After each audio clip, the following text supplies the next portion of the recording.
Well, and we see Danny taking on a more active role as a father, and it's very important, but it's also, I think it's so ironic as women, we're like, well, that's what you're supposed to be doing. Why are we Yeah, praising you?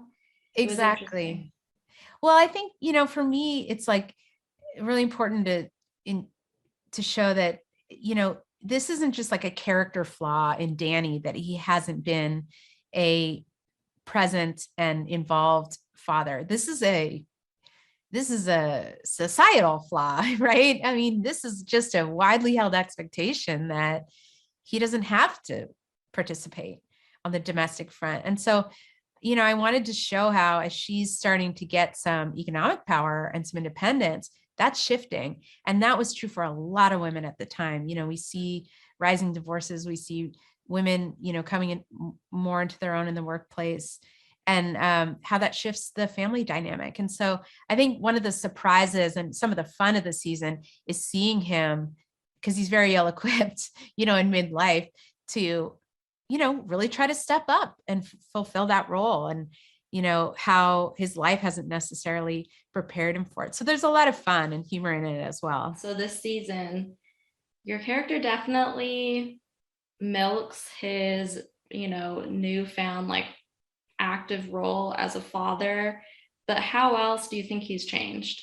I think it's not just the role as a father and how to be a father, but I think there's these glimmers throughout the season of him sort of remembering the relationship that he and Sheila maybe had that really started their entire relationship to begin with. I think he kind of steps back and realizes, oh yeah, this is who she is, and as opposed to being this person who's very, selfish and worried about his own pursuits, I think he comes to realize maybe stepping back and watching your wife crush it with this business, and her dream is actually a benefit to their relationship. I think the tragedy of Danny is that those sort of revelations are so fleeting. He sort of sees it and experiences it, and you sit in it and you go, oh yeah, they're a great couple, and then he makes some sort of mistake or says the wrong thing or gets a little too emotional about something that causes the next rift between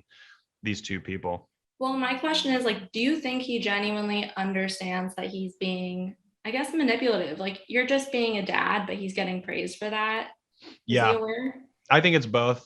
I think at times it's definitely he's using it to his advantage. For me, my interpretation of how he progresses in season 2 is that it starts in a place of manipulation. It starts in a place of just placating Sheila and saying, well, if I do these nice things, isn't that nice? I took our daughter to school. That should get me X number of points. I think as the season goes on, I think he starts to realize, oh, I actually do love spending time with my kid. And I think I actually can make a difference by actually being a father. And I can actually make a positive difference by being a more supportive, available husband. So I think it's a little bit of both. I'd like to think that his revelation was, hey, maybe put the manipulation away, quit feeding your ego, and actually try to be that good person you sort of expect other people to be.